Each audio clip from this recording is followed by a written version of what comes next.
এদিকে কয়েকদিনের বৃষ্টিতে ঢাকা নারায়ণগঞ্জ ডিমরা ডিএনডি বাঁধের ভেতরে সৃষ্টি হয়েছে জলাবদ্ধতা। পানিবন্দী হয়ে পড়েছেন ওই এলাকার অন্তত 15 লাখ মানুষ। এছাড়া বাঁধের ভেতরে অপরিকল্পিতভাবে শিল্প কারখানা গড়ে ওঠায় দখল হয়ে গেছে অধিকাংশ খাল। তাই জমে থাকা পানি পাম্প হাউসে যেতে পারছে না। জলাবদ্ধতার কারণে কাজেও যেতে পারছেন না শ্রমিকরা।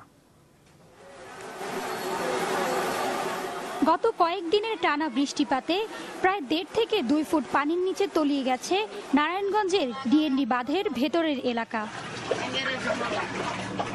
বাড়িঘরে পানি প্রবেশ করায় চৌকির উপর রান্না করতে বাধ্য হচ্ছেন অনেকেই।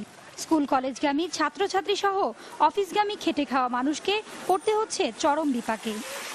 বাচ্চা কাছে স্কুলে যাওয়া খুব সমস্যা, ঘর দুয়ারে পানি উঠে যায়, চলাচল সমস্যা, ঘরে থাকার কষ্ট। ড্রেনের কারণে সব পানি যেতে পারে না একসাথে, এই জন্য আমাদের স্কুলের সামনে দিয়ে অনেক পানি জমে থাকে। পুরো রাস্তায় একটু বৃষ্টি হলে পানি জমে থাকে, কোনো পানি বের হওয়ার কোনো জায়গা নাই।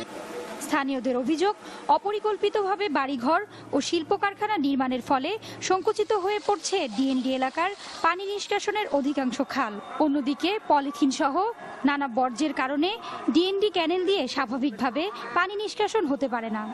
এমন অবস্থায় খানিকটা বৃষ্টিপাত হলেই পানিবন্দী হয়ে পড়ে এলাকাবাসী। সরকারি 2টা পাম্প ছিল, পাম্পের একটা পাম্প নষ্ট। আর সিটি কর্পোরেশন যদি ড্রেন যদি ক্লিয়ার করে রাখতো তাহলে এলাকার মধ্যে তো পানি হইতো না।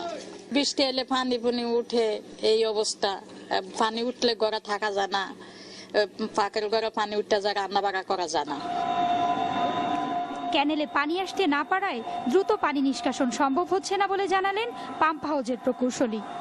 যেহেতু ড্রেনেজ ক্যানেলে বিভিন্ন অবস্ট্রাকলের কারণে, বিভিন্ন বাধার কারণে, বিভিন্ন অবৈধভাবে খাল দখল করার কারণে প্রজেক্টের পানি ডিএনডি পাম্প হাউসে আসতে পারতেছে না। ডিএনডি পাম্প হাউসে আসতে না পারার কারণে আমরা 4টা পাম্প চালু রাখতে পারতেছি না। ডিএনডির ভেতরে ইসদাইর, হবিগঞ্জ, শিবু মার্কেট, গাবতলী সহ প্রায় 15টি এলাকায় জলাবদ্ধ হয়ে আছে অন্তত 15 লাখ মানুষ। Desk report, channel 24।